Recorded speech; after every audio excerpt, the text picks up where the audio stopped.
Hello hi అందరికీ నమస్తే. నేను మీ చిన్నబాబు ఫ్రమ్ గోదావరి. ఈరోజు నేను ఆంధ్ర చేపల పులుసు చేయబోతున్నాను. అది కూడా మన విలేజ్ స్టైల్లో ఆంధ్ర చేపల పులుసు ఎలా చేసుకోవాలో ఈరోజు నేను మీకు చూపిస్తాను. ఇంకా లేట్ చేయకుండా వీడియోలోకి వెళ్దాం రండి.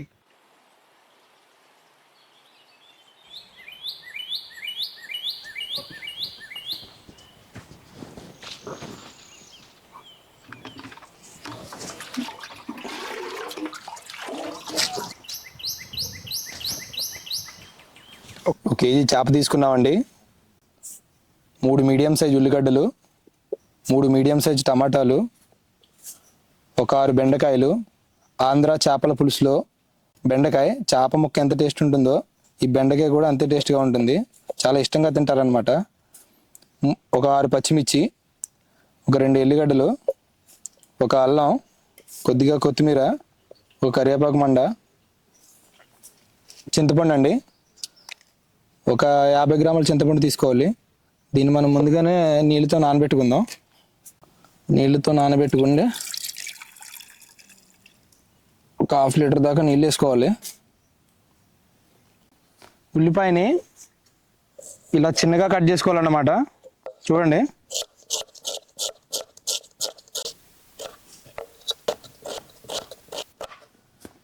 ఇలా చిన్నగా కట్ చేసుకోవాలి.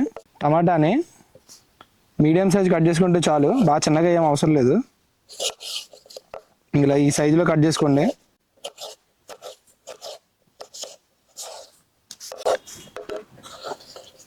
ఈ సైజు ఉంటే చాలు అనమాట టమాటా. బెండకాయల్ని ఈ మొనలు తీసేసి ఒకటే చీరిక ఇలా ఇలా మధ్యలో సగం చీరేసి ఒక చీరిక చాలు అనమాట. ఇలా వదిలేస్తే చాలు. ఇలా పచ్చిమిర్చిని కాడలు తీసేసి నిలువుగా చీరుకోవాలన్నమాట. ఇలా నిలువుగా బద్దల్లా చీరుకుంటే చాలు.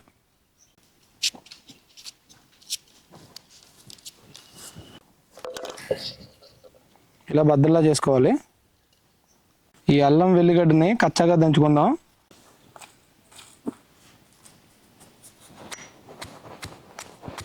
నేనైతే ఇలా దంచుకుంటున్నాను, మీరైతే మిక్సీలో పేస్ట్ కూడా చేసుకోవచ్చు.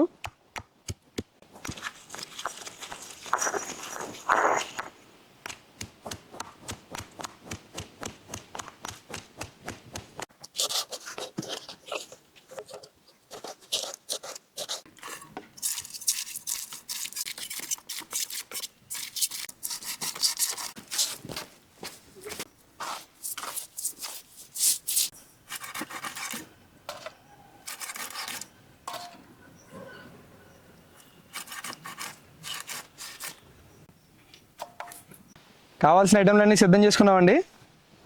ఇక ఆంధ్ర చేపల పులుసు ఎలా చేయాలో పక్కా కొలతలతో చూద్దాం రండి.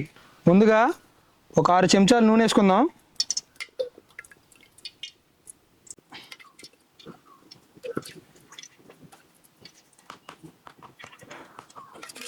నూనె మరిగాక ఒక టేబుల్ స్పూన్ మెంతులు ఇలా పొంగుతున్నప్పుడు ఉల్లిగడ్డలు కూడా వేసుకోవాలి.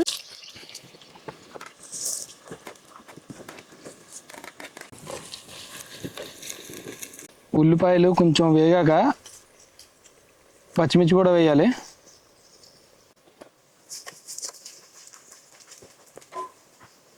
ఇలా వేగాక ముందుగా మనం చేసుకుని పెట్టుకున్న అల్లం పేస్ట్ ఉంది కదా, ఈ అల్లం పేస్ట్ మొత్తం వేసుకోవాలన్నమాట.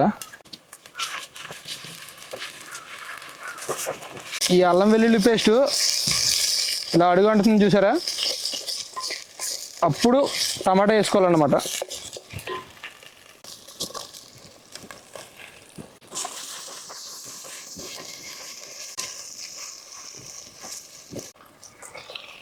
ఇందాక మనం కట్ చేసుకున్న చేప ముక్కల్లో కొద్దిగా ఉప్పు, 1 స్పూన్ కారం వేసుకుని కొంచెం పసుపు కూడా వేసుకోండి. ఇలా ఈ ముక్కల్ని ఇలా బాగా కలుపుకొని పక్కెట్టుకోవాలన్నమాట.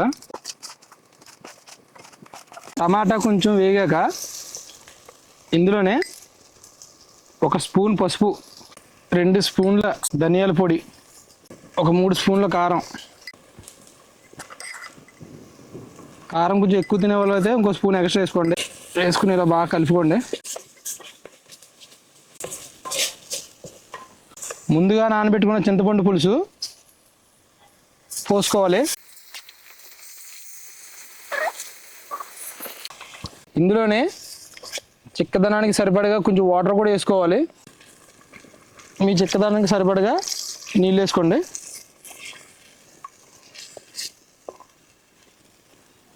ఇందులోనే కరివేపాకు కూడా వేసుకుని, కరివేపాకు ఎక్కువ వేసుకోండి, బాగుంటుంది. ఎంత వేసుకున్నా మంచిదే. ఒకసారి బాగా కలుపుకొని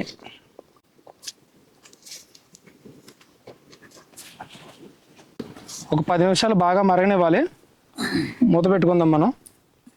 ఒక 10 నిమిషాల తర్వాత ఇలా ఒకసారి తీసుకుని ఒకసారి కలుపుకొని మీ రుచికి సరిపడగా ఉప్పు వేసుకోవాలి.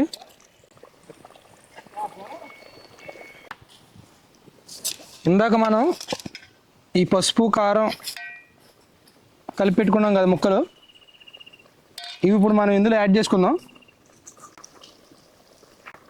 ఈ కారం ఉప్పు పెట్టడం వల్ల ముక్క కూడా చాలా టేస్ట్ ఉంటుందండి.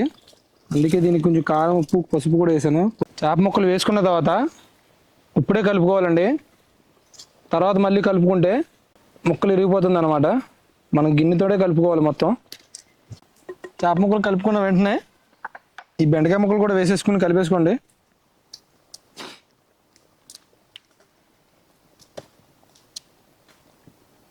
ఇందులోనే కొంచెం కొత్తిమీర కూడా వేసుకోండి, ఫ్లేవర్ బాగా పడుతుంది చేపల పులుసుకి.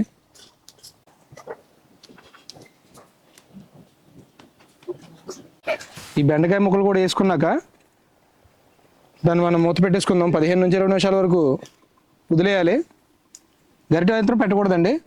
మధ్య మధ్యలో మనం గిన్నెని ఇలా పట్టుకుని తిప్పుకోవాలి.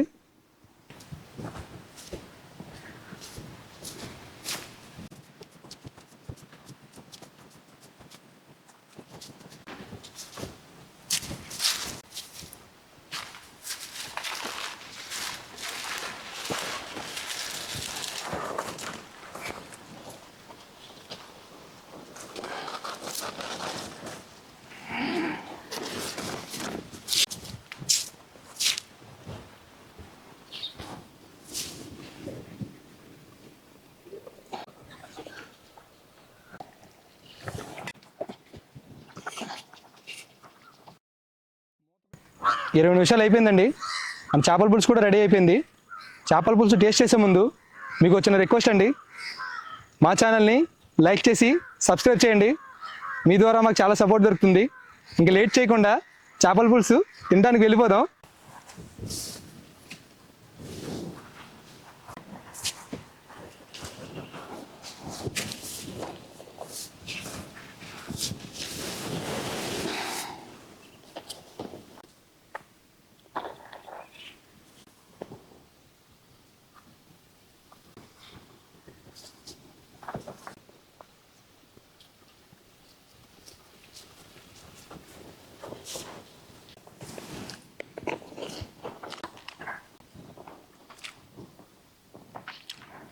టేస్ట్ అయితే సూపర్ ఉంది. మీరు కూడా ఇలాగే ట్రై చేయండి, చాలా బాగుంటుంది. ఆంధ్ర చేపల పులుసు ఒక్కసారి తింటే మళ్ళీ మళ్ళీ కూడా ఇంట్లో ఇదే చేసుకుని తింటారు.